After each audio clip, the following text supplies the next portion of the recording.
Capítulo 2. Os Cavaleiros de Rohan. Na penumbra crepuscular das terras de Rohan, um véu de escuridão tecia-se sobre o mundo, iluminado somente pelo fulgor prateado das estrelas e da esguia lua crescente, que deslizava graciosamente no céu ocidental. A neblina, como uma entidade fantasmagórica, erguia-se nas margens do majestoso Anduin, formando um contraste misterioso com o céu estrelado e limpo. Era nesta paisagem enigmática que três bravos viajantes, Aragorn, Legolas e Gimli, enfrentavam um terreno desafiador, nas sombras das montanhas Emin Muil, uma cadeia de picos imponentes e vales sinuosos que se estendia de norte a sul. A jornada daquela noite foi marcada por dificuldades e obstáculos. Os companheiros determinados atravessaram a mais alta das cordilheiras e desceram para a penumbra de um vale profundo e enigmático. Lá, na quietude que antecede o amanhecer, um breve descanso foi concedido. As estrelas cintilavam no firmamento, mas a lua já havia se posto, e os primeiros raios da aurora ainda não haviam beijado as colinas sombrias atrás deles. Aragorn, contudo, sentia-se ansioso, pois a trilha dos orques que perseguiam havia desaparecido no vale. Legolas, com sua percepção aguçada, questionou sobre as possíveis rotas dos orques. Poderiam ter ido ao norte, em direção a Isengard ou Fangorn, ou ao sul para o Entágua. Aragorn, com a sabedoria de um líder nato, deduziu que os orques evitariam o rio, optando pelo caminho mais curto através das terras dos Rohirrim. À medida que avançavam, os três descobriram um cenário sombrio. 5 orques mortos, brutalmente atacados, jaziam ao pé de uma encosta. As marcas de uma luta sangrenta eram evidentes, com golpes cruéis e cabeças decepadas. Gimli, refletindo sobre esse enigma, ponderou a necessidade da luz do dia para desvendá-lo. Legolas, sempre atento, especulou sobre a possibilidade de aliados na região. Aragorn, porém, teorizou que os orques haviam sido vítimas de uma disputa interna, algo comum entre essas criaturas sinistras. Com o romper da aurora, Aragorn finalmente encontrou as pegadas que tanto procuravam. Rejuvenescidos pelo novo dia, os companheiros retomaram a perseguição com vigor redobrado. A luz do amanhecer revelou a beleza das vastas planícies de Rohan e as imponentes montanhas brancas ao longe. Aragorn, ao testemunhar tal esplendor, exclamou em admiração e anseio por Gondor, terra de sua estima. Descendo a colina, enfrentaram o vento frio da manhã e avistaram uma águia voando alto no céu. Enquanto a observavam, Legolas notou um grupo distante se movendo na planície. Eram ainda muito distantes para discernir quem eram, mas a presença deles acendeu um senso de urgência. Gimli expressou a necessidade de continuar a perseguição e Aragorn concordou, seguindo o caminho tomado pelos orques. Finalmente, ao descer a escarpa rochosa, os três alcançaram as planícies de Rohan. Lá o ar era mais morno, carregado com o aroma da primavera iminente. Legolas, revigorado pelo frescor do verde, sugeriu que corressem. Aragorn, percebendo a vantagem que o terreno oferecia, incentivou seus companheiros a acelerarem o passo, na esperança de diminuir a vantagem dos orques. Os três incansáveis perseguidores, Aragorn, Legolas e Gimli, avançavam com uma determinação feroz, seguindo a trilha dos orques quase em direção ao oeste. A grama suave das planícies de Rohan estava agora amassada e enegrecida pela passagem dos seres malignos, deixando um rastro visível de sua destruição. Em meio a esta perseguição, Aragorn, com sua aguçada percepção de rastreador, fez uma descoberta crucial. Ele gritou para seus companheiros pararem, tendo notado algo fora da trilha principal. Pegadas pequenas e descalças de um hobbit. Estas pegadas, embora breves, eram nítidas e distintas, cruzadas pelas marcas dos orques. Aragorn, seguindo-as, apanhou da grama um objeto brilhante sob a luz do sol, um broche de manto élfico, um sinal evidente deixado por Pippin. Legolas e Gimli reconheceram imediatamente o broche como oriundo de Lórien, e Aragorn concluiu que Pippin havia se desviado da trilha propositalmente para deixar aquele sinal. Gimli, aliviado por saber que Pippin estava vivo e havia agido com astúcia, sentiu-se motivado a continuar a perseguição.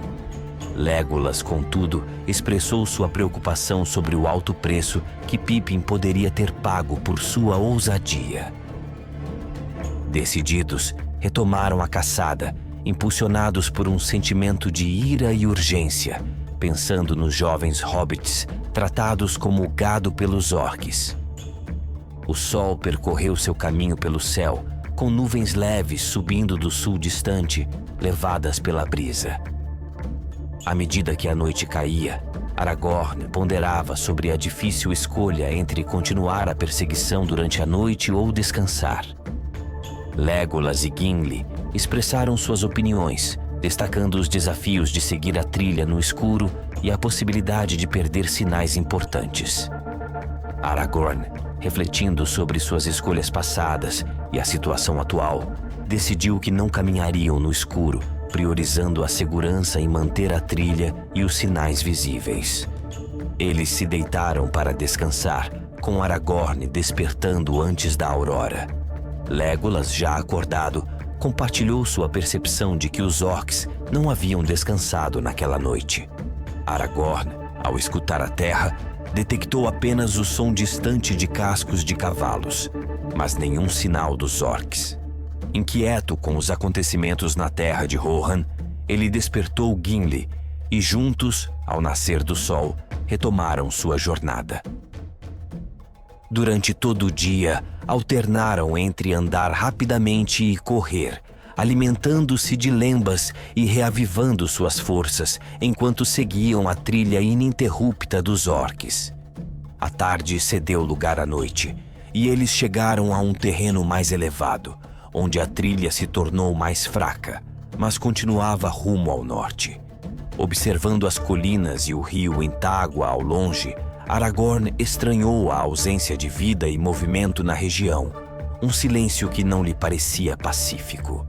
A região de Stemnet, outrora povoada pelos pastores dos Rohirrim, agora jazia vazia e silenciosa, um sinal preocupante dos tempos sombrios que assolavam aquelas terras.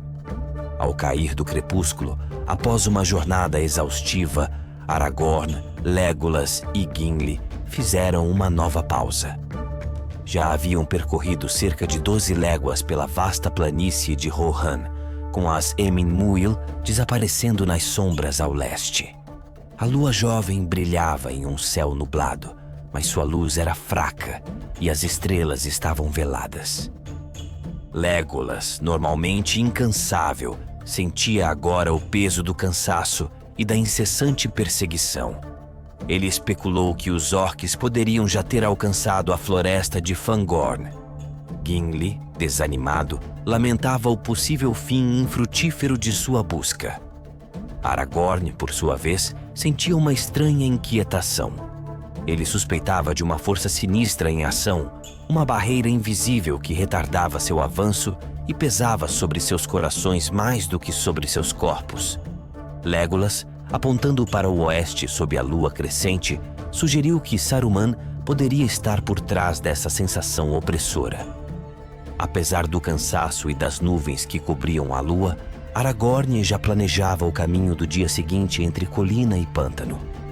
No amanhecer seguinte, Legolas, possivelmente sem ter dormido, despertou seus companheiros com urgência, sentindo que algo estranho os aguardava na borda da floresta. Eles partiram rapidamente, aproximando-se das colinas ao norte. Ao meio-dia, chegaram a estas encostas verdes, notando um círculo de terra afundada onde os orques haviam descansado. Aragorn avaliou que já haviam passado 3 dias desde que os orques estiveram ali. Com o sol se pondo, o trio chegou ao final da fileira de colinas, exaustos e desanimados. Gimli, em particular, sentia o peso da longa busca, e até mesmo Aragorn estava preocupado com a ausência de pistas. Legolas, no entanto, permanecia etéreo e imperturbável, alimentando-se apenas do lembas e encontrando descanso em um estado de semiconsciência élfica. Subindo a colina mais ao norte, encontraram-se em um mundo cinzento e indistinto ao pôr do sol. A floresta de Fangorn e as montanhas sombrias se destacavam ao noroeste. Gimli sugeriu que parassem para a noite, mas Legolas manteve a esperança, apesar de seu conselho parecer fraco diante da realidade. Durante a noite fria, Aragorn e Gimli dormiram inquietos, enquanto Legolas vigiava, cantando baixinho, sob um céu estrelado. Com o amanhecer, observaram uma ampla e desolada região sob uma luz fria.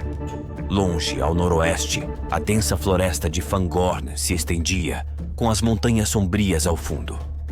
De repente, Aragorn percebeu a aproximação de muitos cavaleiros. Legolas, com sua visão aguda, viu 105 cavaleiros de cabelos dourados se aproximando rapidamente. Aragorn sorriu com o acerto do elfo, mas a tensão era palpável. Eles discutiram se deveriam esperar ou continuar, mas Aragorn decidiu esperar e receber notícias, apesar dos riscos. Os cavaleiros retornando pela trilha dos orcs se aproximavam. Os 3 companheiros desceram da colina para evitar serem vistos contra o céu e aguardaram, envoltos em seus mantos élficos. Gimli questionou Aragorn sobre os cavaleiros, e Aragorn falou dos Rohirrim, um povo orgulhoso, generoso e destemido, amigos de Gondor, mas não seus parentes. Eles aguardavam, inquietos e atentos, enquanto os cavaleiros se aproximavam, trazendo consigo, talvez, notícias cruciais ou um novo perigo.